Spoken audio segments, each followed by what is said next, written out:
So good afternoon, everybody. I think you've just heard a little bit about my background, so I'll maybe fill in a few more details. I'm from Sudan originally. I went to study in Colombia, as you've just heard, and I never went back. And I actually started to work with Schlumberger globally for over 20 years. Worked in Europe, Middle East, Asia, the US. And in 2004, I decided to have a career change, so I went into private equity. I started a fund in the Middle East, oil and gas focused fund. And I did that for about 8 years until 2011, when Siemens, the German company, approached me and they said they would like me to join them and define the strategy for the company in the oil and gas business. I did that for 3 years. I was traveling all over the world. Roughly 80–90% of my time was sitting on airplanes and airports. And I was approached in 2014 by the group that I work with today to become the group CEO. And as you've heard a little bit just now, it's a large, diversified, Middle East-based, Dubai-based, to be specific, private company. We are essentially, we have 6 divisions. We're organized along 6 divisions. So I have a CEO and a group of managers that manage each of the divisions. I can run you through them very quickly because you may have specific questions later on. But essentially, we are in the food commodity trading business. So we buy commodities such as wheat, corn, canola, soybeans, anywhere from anywhere in the world, and we sell anywhere in the world. And we're probably the largest private trader in the Middle East, Middle East-based. Second division is a foods division. So we produce flour, for example. 30% of the flour that's consumed in the UAE comes from our flour mills. We are in the pasta and noodles business, edible oils, and so on, eggs. Third division is construction. Don't need to tell you what that is, but we've been involved in projects such as the Burj Khalifa in Dubai, the Metro project, and so on. Next one is the properties. You can't be in Dubai and the UAE and not be in real estate, so obviously we are in real estate. We don't sell. We develop and we rent. So we are not selling any of our properties. In fact, right now we're developing 58 projects between 16, 17, and 18. Mid-market. We feel the market in the UAE is oversupplied at the high end, so we're targeting the mid-market. And we have definitely the first integrated shopping center in Dubai. It's called the Ghurair Center.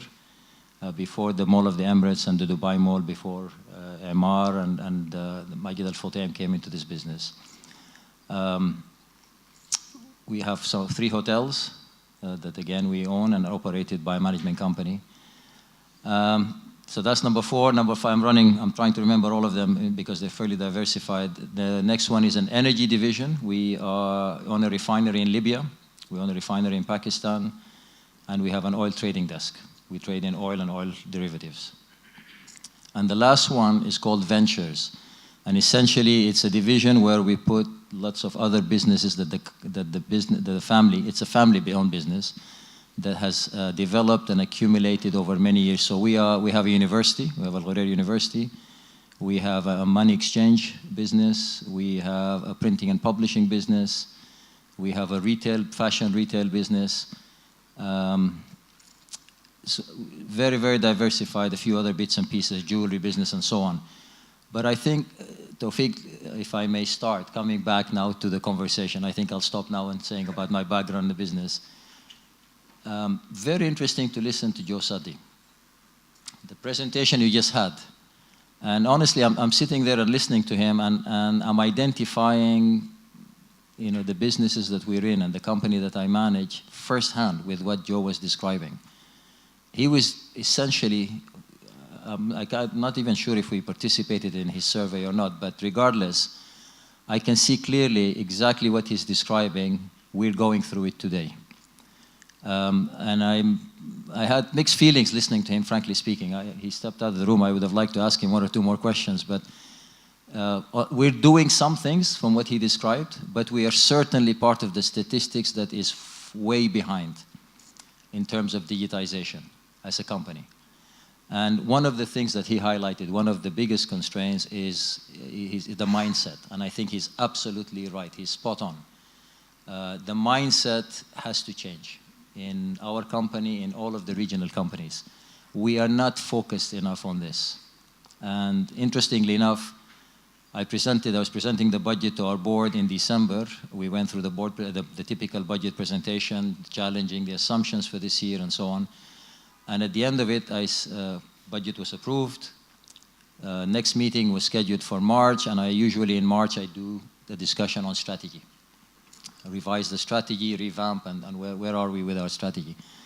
And at the very end, so I said in March we're going to discuss, come and present to you the strategy. And one of the board members said, are you going to present to us your digitization strategy? And it didn't catch me completely by surprise because we do have one, fortunately enough. But what caught me by surprise, the fact that he asked for it. And I was actually quite pleased by the opportunity, and that is exactly what we're going to do with the board. We have a meeting in about 3 weeks, and I do have a chief information officer. So that one I can tick off the box, having appointed somebody in that role. And we do have a digitization strategy, and we're going to present to the board and hopefully get their endorsement, because we need that. Because it requires investment, it requires a buy-in from the board. I'm glad you started and picked up from the last speech. I guess my question would be, so how does the journey look like going forward now that you seem to be getting board buy-in? Young people are eagerly adopting technology. What is the path forward for diversified conglomerates like AGI and others to adopt and digitize their business? It's from what I described to you, the types of businesses we're in. We are in a combination of multiple industries. Some of them are B2B, or business to business. Some of them are B2C. So the requirement for digitization and then the type of digitization you require depends very much on the type of business we're talking about. And that makes it a little bit trickier for a company like ours. But we are approaching it. We're looking at every business. For example, our retail business. We want to go into e-commerce. We have to. If we don't, we will be left behind. Our B2B, we're in manufacturing. We manufacture lots of things. We have manufacturing plants. And so the approach there would be very different. You digitize the processes. We're not talking about robotics yet. Not yet. We're not that advanced. But definitely we're looking more and more onto what can we do to increase the efficiency on the manufacturing side. And I think, again, Joe touched on how you apply this. And in a conversation I had, or review of our strategy with our Chief Information Officer, he educated me about the difference between digitization or having a digitization strategy and a digital transformation strategy. And frankly speaking, at this stage, we are at such an early stage. I am not yet ambitious enough or dreaming enough to have a digital transformation strategy. In other words, having a disruptive technology developed from within our company. That might be a mistake, because Joe just warned us, if you don't do that, you could be left behind. We do need to think about it. But honestly, today, I'm happy that we're even talking about a digitization strategy across the group. Fantastic. I think considering your sort of unique vantage point in the region and in a sort of diversified conglomerate, you have everything from pasta to Libyan oil wells. Where do you see the sectors going forward that are the most promising? Where are the trends? Where are there real tailwinds? Where are you experiencing the headwinds also? To flip that up. Well, I'd like to think that they all have prospects, good prospects, but they don't, unfortunately, not at least in the near term. So again, if I talk specifically about our company, but I think it applies to the region at large. The drop in oil prices in the MENA region, and particularly in the oil-producing countries, has hit hard. We all know that. And the governments have had to launch initiatives to deal with that, and so do private companies. So there is, I think the silver lining is, because the oil price has put a lot of pressure on the governments, they need to turn to the private sector. And we see that as an opportunity. And now that's at the general level. If you want me to drill down on sectors specifically of the businesses that I mentioned to you, in 2016, in fact, we had a very good year, despite the environment being quite challenging. 2017 promises to be as challenging, if not even more challenging. So when we were preparing our budgets for this year, when I met with the management team, I said, I want to see realistic budgets, but I want to see budgets that have contingencies in them to make sure that you can deal with any challenges that we face that come up, additionally to what we see today. Generally speaking, I think the food industry in the Middle East is a growing industry. Education, we just heard that there's a requirement for new skills, technical skills to be specific. We are, for example, our university, we are a general university, but we're going again through a real transformation today, and we want to redirect our university to be more of a technical-based, a technically focused university. I'll mention something else related to this in a second, but let me continue. The retail business has been hit hard. It will come back, as always. We go through cycles, but today the retail and the hospitality business in the Middle East, particularly the GCC countries, particularly in the UAE, and particularly in Dubai again, which has been diversified strongly into tourism, has been hit hard in the hospitality part, and of course that transports itself to the retail sector as well. Commodity trading, we're doing very well. Foods, we're doing very well. People need to eat at the end of the day. I would say going forward, despite the fact that we're very diversified, I also always look for new opportunities. What new sectors would we like to get into? Whether it's related to what we do today or things that we're not doing. And one thing that we are looking at, for example, in our foods division, there is an increased awareness about health and well-being in the Middle East. It's well-known fact that the percentage of diabetes, for example, in the Middle East is quite high.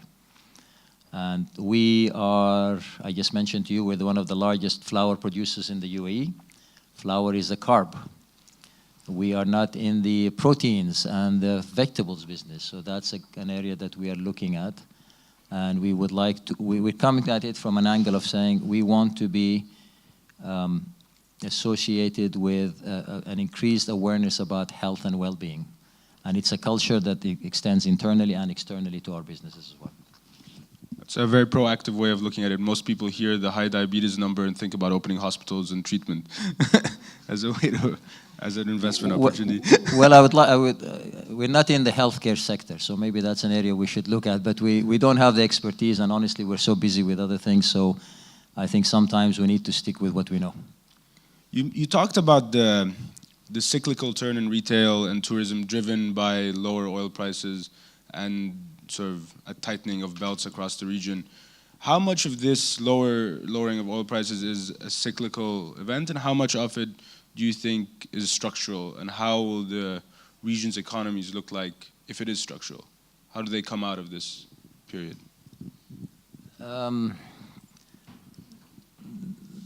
I spent about, maybe I'm a bit biased by the way, because I spent a good 30 years of my career in the oil and gas industry. I think the oil price will strengthen. It is a cycle. Now this is a deep cycle, but it will strengthen, and it will help the economies of the region. But having said that, I think the fact that it is cyclical, and the fact that there is a much more increased focus on renewable energy or diversifying your energy sources. I think the governments in the region have recognized that it is high time that they diversify their economies. And I think that trend is not reversible. I think that is going to happen, and it is happening. The price of oil will strengthen. I think that will only help. Obviously, the temptation would be when the price of oil goes up again, that the economies go back to what they used to depend on before, and we fall back into the same old traps. But I think this time, because of where we are, I think the governments in the region have genuinely understood that it is to their benefit to diversify. And I think you see it in the UAE for sure. You see it in Saudi Arabia. I think you see it in countries, the countries that have to do something, and if they don't, it could affect the environment politically. And they realize that that is something that they need to accelerate. So reforms are part of the agenda. Diversification, further involvement of the private sector, which is what I said, maybe there are other opportunities. For example, in Saudi, they're talking about the privatization of their flour milling business. And that is something that we ourselves have been looking at. Yeah. So these trends, this diversification is going to continue. If anything, I actually think it's going to accelerate. And you're going to see it across the board.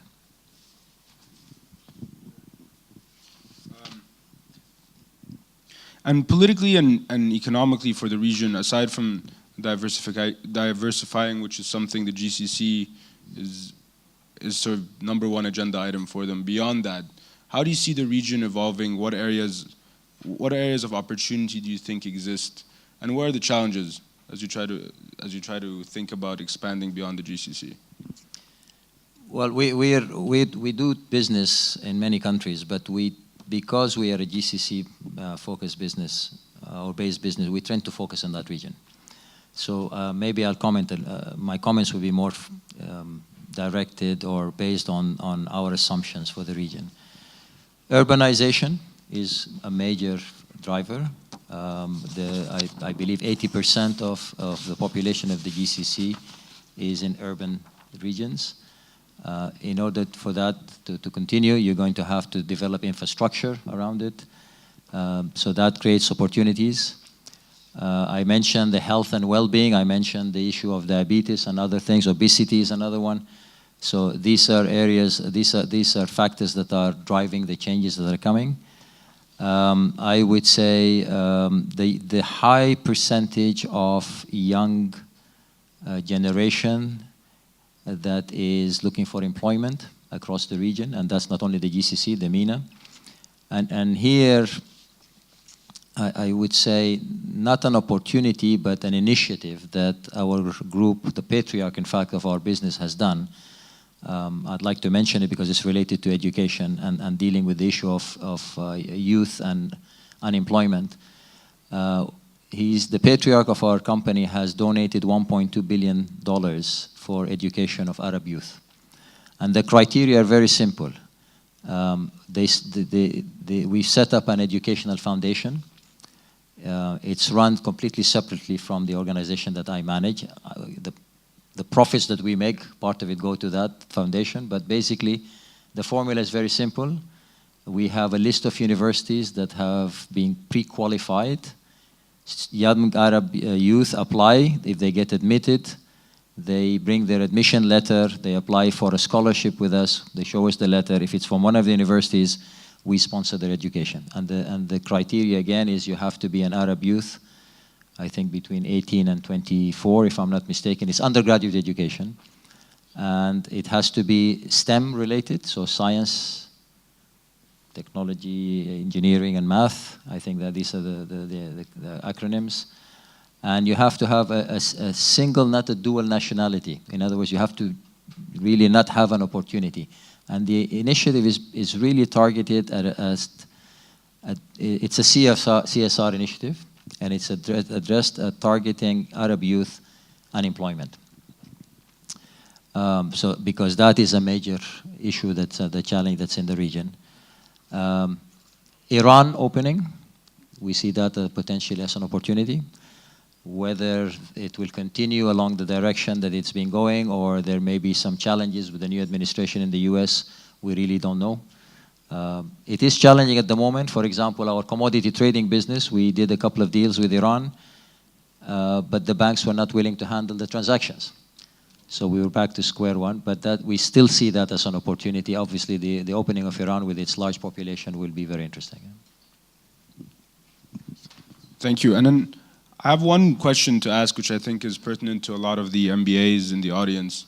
You spent 22 years of your life at Schlumberger before going on to do entrepreneurship in the finance sector, starting your own private equity fund, and then landing at Siemens, large corporate, finally a family office.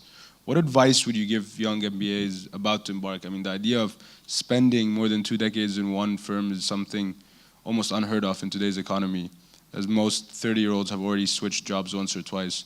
What advice would you have between these different types of employments and longevity in a business versus variety?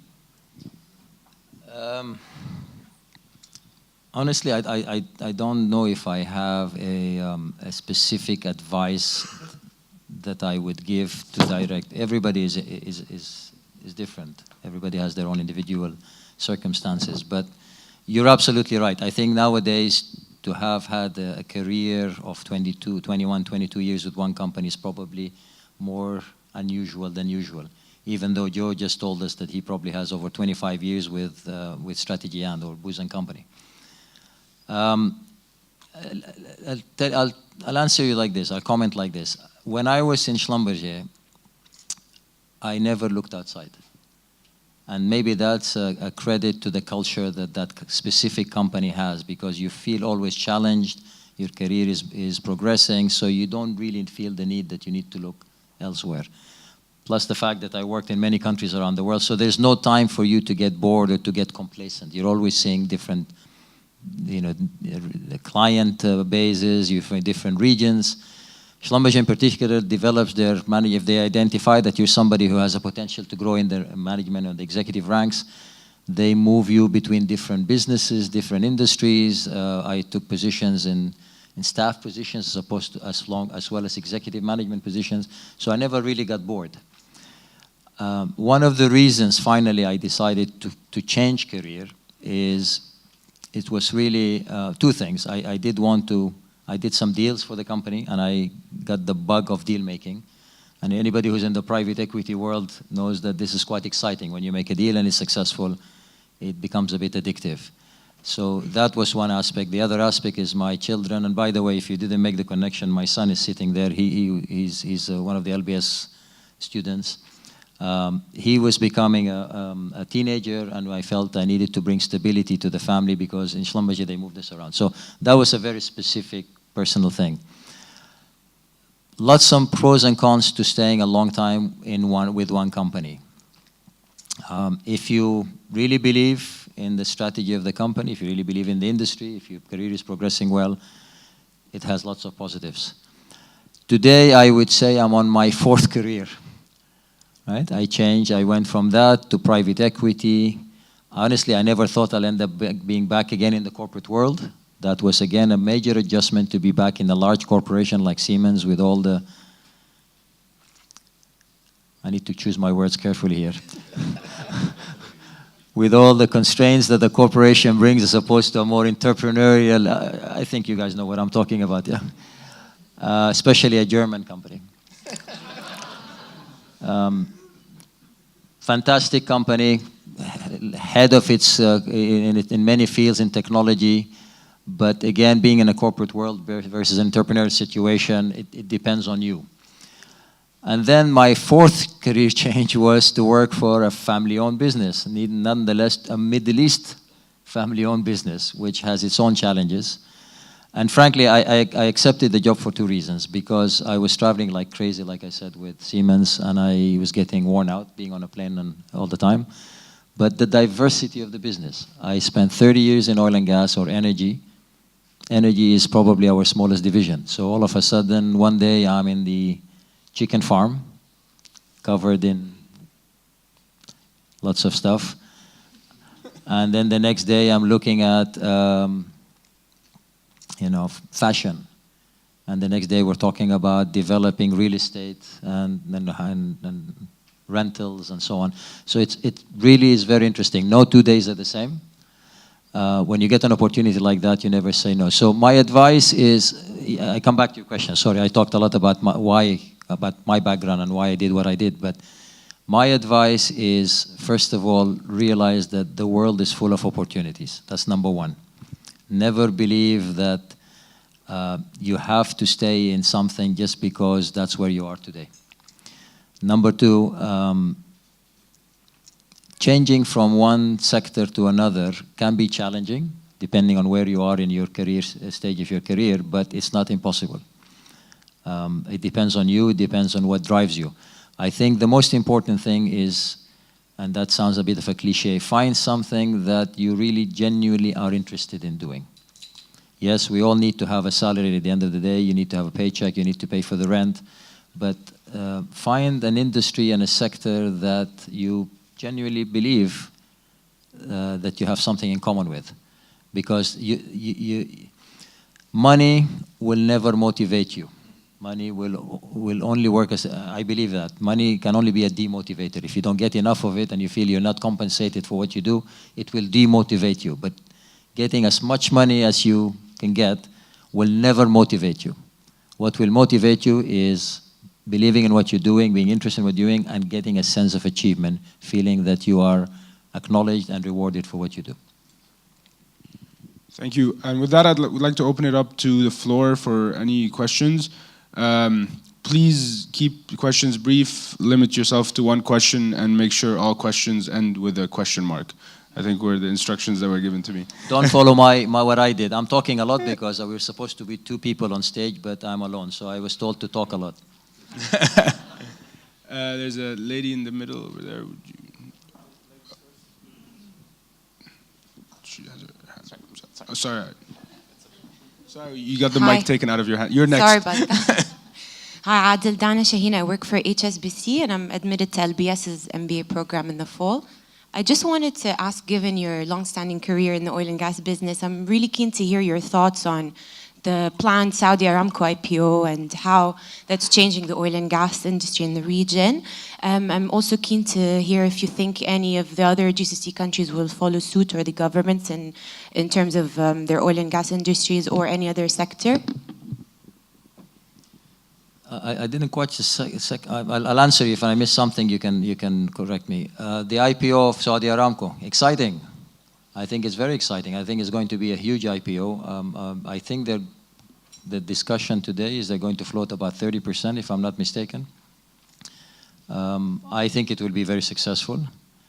Aramco, I've worked a lot with Aramco from when I was with Schlumberger and with Siemens as well. I think it's a great company. I don't have to tell you about the achievements of this company and the extent of resources that they manage. It's a very well-managed company, by the way. I'm really impressed with the type of technologies that they adopt. They are very open to new technologies. Even when Schlumberger or Siemens, we propose to them new technologies, they're always willing to try them. So I think it will draw a lot of excitement. There will be a very high demand. I predict it will be highly oversubscribed. And I think it will encourage other players in the region to follow suit. In the oil and gas, Aramco has always been the envy of the oil and gas industry in the region. If I talk specifically about the region. So I think there will be people, and in the Arab culture, we always like to see what our neighbors and our brothers in other countries are doing, and there's a little bit of the envy culture, and sometimes that's a positive.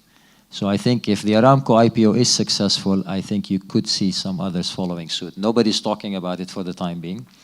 UAE may be a slightly different story. I'm not so sure the UAE would be the next one to do something like that, but possibly Oman. Possibly something in Kuwait, I'm not really sure, possibly in Egypt. The second part was? No, I think that was it. It was just asking if you think any of the other governments would follow suit in this so I've answered that. Privatization. Thank you. Hi Adil, thank you very much for your lovely speech. Apparently Ghurair seems, as you mentioned, always looking for good opportunity, and you don't want to be left behind, basically. Bearing in mind the Brexit and the depreciation of the pound, now you mentioned that you are active in real estate, 58 projects in Dubai. Would you be looking, or are you looking for any real estate investments or investments in general in the UK? Sounds like you have something to sell. No, No, we are strictly focused. Look, the Al Ghurair is probably the largest private landowner in Dubai. I think there's the government that owns obviously most of the land, and then over many decades they've accumulated a lot of land. And the idea is very, very simple. We have this asset. Frankly, when I joined the group 3 years ago, we looked at this, and our biggest asset is in the land bank. We call it the land bank, funnily enough. And it is an asset that's sitting there that's not income generating. It has a huge value on our balance sheet, but it's not generating income. So the idea was very, very simple. We need to put it to work. So we're putting a lot of investment into these projects. And as I mentioned, we're not selling anything. We don't sell a single apartment or a single office space. It's all for rental income generation. So we're not a real estate play of investment, passive investment, if you like. And by the way, the name is very misleading. It's called Al Ghurair Investment. It is not an investment vehicle as such. It's actually an operating entity. So we don't like, generally speaking, we don't like to make passive investments. We like to make investments that we actually manage ourselves. So that's the long answer, but the short answer is no, we're not looking at the UK. Can I just jump in with a quick question following on that? How different do you find family offices, considering that a land bank in a traditional public company, for example, would have long been spun off as a REIT or a separate entity? How have you find that? Has that been a way to find new opportunities, or has it been headwinds for some? Very protective. You have to understand it's a plus and a minus. It could be a minus because you can actually create a lot more value out of some of the things that you have, of some of the assets that you have. But you have to understand the culture. This is wealth that has been accumulated typically by a patriarch over the last 50, 60 years. I mean, in this particular case, over the last 60, 65 years, very entrepreneurially. There was no strategy in place. When you look at all these businesses, the obvious question, which is a question I asked when I joined, what do they have in common? Why do we have all these things? And the answer is very simple. It's opportunistic investments that have been made over many, many years, and that's just the outcome at the end of it. And they tend to be very protective of that. They don't want to go for a REITs issue, or they don't want to even IPO. I mean, in my opinion, we can generate a lot of value for the family if we IPO, if not the whole company, but at least some parts of the company. They tend to be very protective, and that creates some challenges as well. Back to the floor.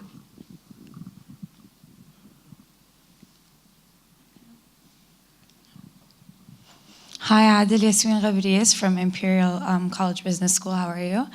I have a question regarding, since you had such a large company with a very diversified portfolio, for us MBAs that want to go back to the Middle East, what's an exciting space to actually look into and start to venture into, in your opinion? In our company specifically, or generally? Both, a company, industry, like where, if you were in our place, let's say, where would you go into if you wanted to go back, especially, for example, in Dubai, that's ever-changing? I mean, obviously, the obvious ones, financial sector is always an interesting place to be. Consulting is another interesting place to be. It depends what you want to do. Joining a group like ours could be very interesting. It depends if that is what you would like to do. We're not as sophisticated corporate governance-wise as some of the multinationals, but we have come a long way. I just also told you that we are, it is really interesting today that we're talking about a digitization strategy. I'm sure this kind of conversation didn't happen 2-3 years ago. It's happening now. So I think for MBA graduates, I think you will have, even in a family business or a private business like this, could be some very interesting positions.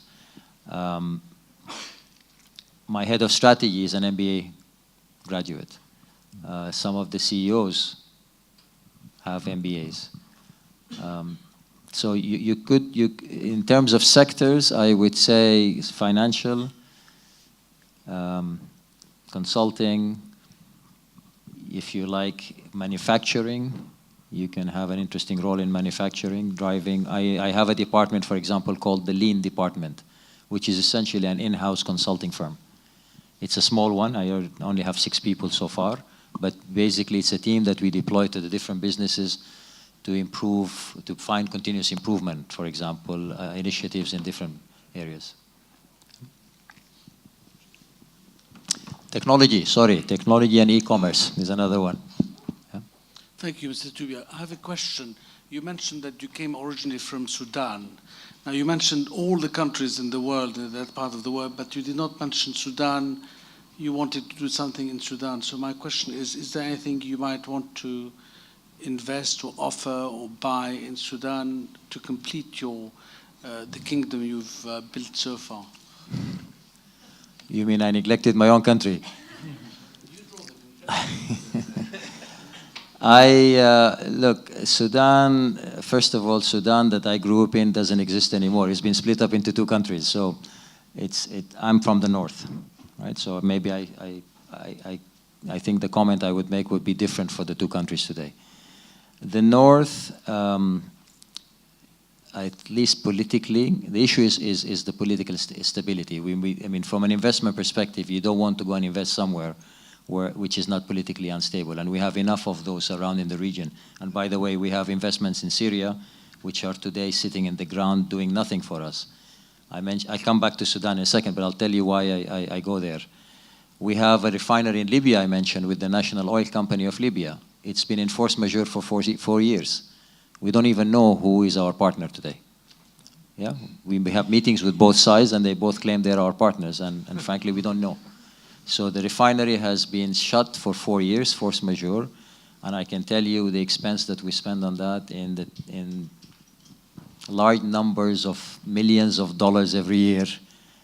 So we made good money when it was operating. Today, it's not the best investment as of today.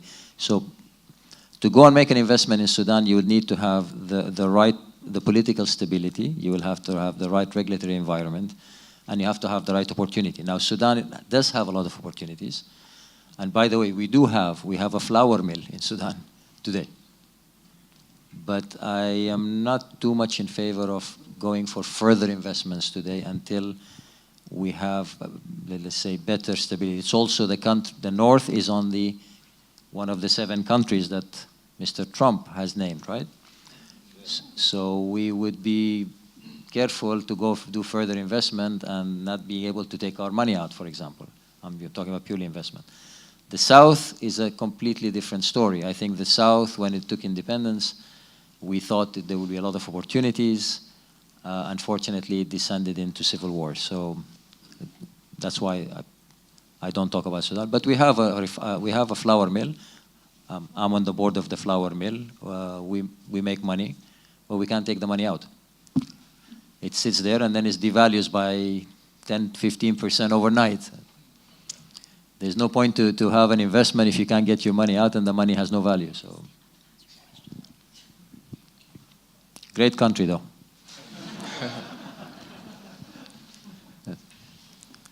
Hi, I'm Ahmed Rifat, ex-Schlumberger, and currently an MBA student at Oxford. Based on what you're saying on the strengthening, your forecast about strengthening the oil price and as well the investment in renewables, where do you see Al Ghurair's future and vision about the energy sector that you already have? Thank you. Well, first of all, I think the oil and gas industry is not going to die anytime soon. And I don't know how long you spend in Schlumberger, but if you spend long enough, you probably think the same. How many? 10 years. Okay, so you probably believe in what I'm saying. But renewables have to happen, and renewables have to happen for very good reasons, for the environment, for our future, right? Now let's talk about where in renewables. And by the way, in Siemens is a big player in all of the renewable areas. They exited nuclear because nuclear was not fitting with the policies of the German government because of the safety, and you know Germany has shut down all the nuclear plants, so Siemens followed suit. Let's talk about wind. Well, wind, you need big investments. Yes, we could invest in wind, but well, wind in the Middle East is not known for its strong winds. Yeah? So the question is where you put it exactly. You need to find certain places to put it. It has to be very well studied. Solar, definitely an interesting area. Now, the problem with solar is the cost of production per kilowatt hour. It's still too high. So from an investment perspective, it falls within, I think, for the moment, within the government domains. I think the governments will drive this. Eventually, the private sector will come into it. But I can tell you, I mean, in Siemens, when I was in Siemens, we exited the solar business. And we exited because we felt the price per kilowatt hour production will not drop to the right level from an investment perspective for several years to make an interesting investment. And for Ghurair, we're not a government, we're a private entity, so we're not going to go there simply to drive the industry. I think the governments will drive it, and at a certain point, the private sector will come in. Hello there. My name is Ahmed. I spoke earlier. My question is... where are you? I can't see you.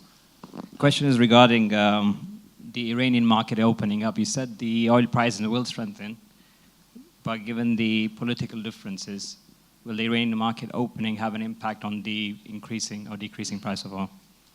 Thank you.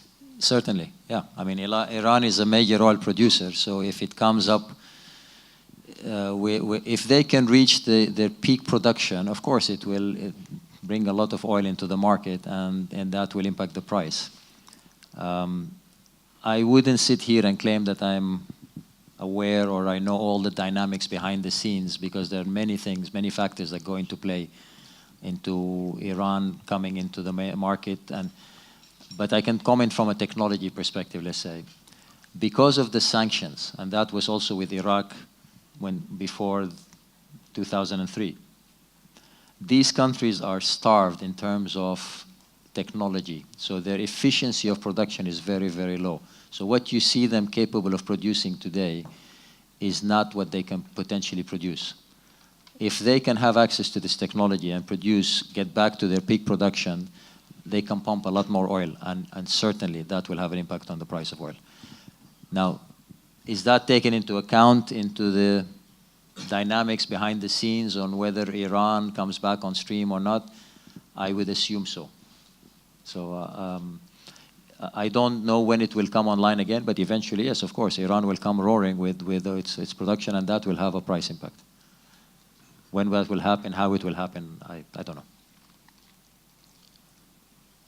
Hello, Mr. Adil. I'm Nasser Salim from Libya. I'm a lecturer at the Faculty of Law, Tripoli University. I used to work with the Libyan government as a legal advisor. I really appreciate what you mentioned about Libya, and I know that you have a project in Libya. I think it's Ras Naluf area. My question is, what do you think about your future work in Libya? Do you think that you are going to continue, especially after Libya start to export oil again in September? I know that there are a lot of problems nowadays in Libya. There are 2 governments, or maybe 3 governments now, 2 parliaments. Yeah, I know that, but I hope we can fix that in the future. So this is my first question. The other is, I'm interested in foreign direct investment. I'm doing my PhD here at UK about legal protection of foreign direct investment in the case of Libya. It's combining between Libyan law, Emirates law, and UK law. My second question is, generally, what do you think about the future of FDI in Libya? I'm sure after stability, not now. The future of oil in Libya? No, of FDI, foreign direct investment. Yeah. Okay. Thank you. Thanks. We are waiting anxiously to be able to operate the refinery in Libya again, because as I mentioned to you, it's costing us a lot of money. When it was running, by the way, it was a very successful operation, and we were very happy with it.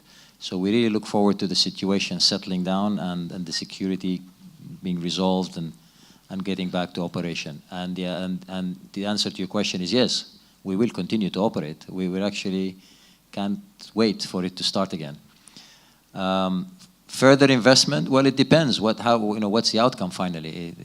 I mean, I am assuming that eventually when the problem is resolved and there is stability and things go back to normal, that yes, Libya is a very interesting country for FDI.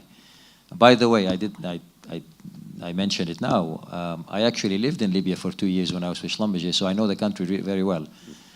It's a very interesting country. You can do a lot, has a lot of resources, but you have to obviously stabilize the situation. Same applies to Syria. We have, like I said, we have a very big investment in Syria. We have a cement factory being built in Syria. As you can imagine, hopefully once the war stops, we will be printing money, hopefully. Right? There's going to be so much construction that needs to happen, but for the time being, our investment is sitting there, not generating anything. So we look forward to the day that we can go back to Libya and possibly even invest more. Yeah.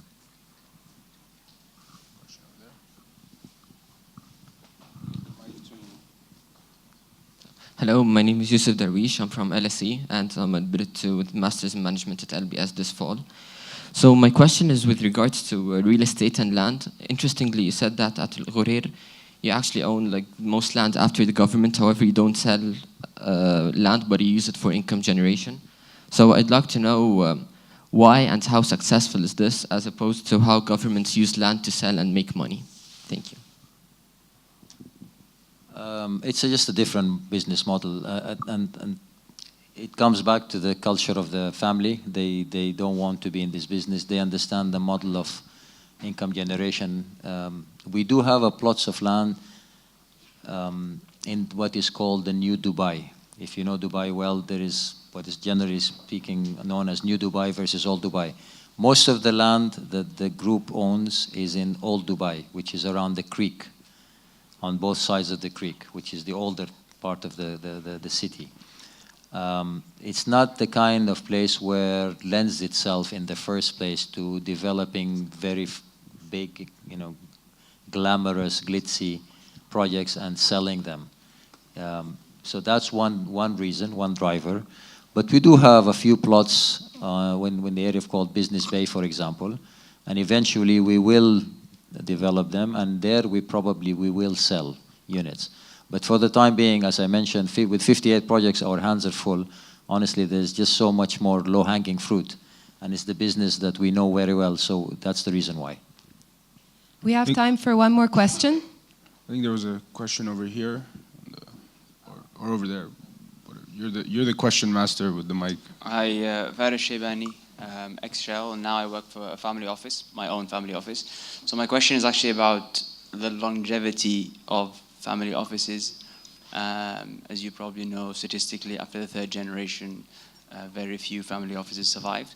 So I'm wondering, Ghurair, how they do it. I know that in 1990 they also split into two separate businesses. From your experience so far, what have you seen that has worked, and what do you see that might work in the future? Yeah, very, very relevant question. Let me start by mentioning that at one point, you seem to know that the family split up into two, and I manage one part of the business. And this is a typical thing that happens, unfortunately. So I think the key is that you have proper succession planning. Whether you do it through, and you have proper management in place, you need to have corporate governance in place, you need to have systems. And one thing, as I mentioned, I alluded to you, but I didn't really elaborate on it. Like I said, these businesses tend to be brought, I'm sure your family business is no different, very entrepreneurially. Opportunities come across, you look at it and you say, yes, that's interesting, and you write a check. And then you start another business. You need to have a strategy in place. And I think today in our group, for the last 3-4 years, we've been actually trying to very clearly define the strategy and where do we go from here. But in terms of family conflicts, I think, which was really the essence of your question,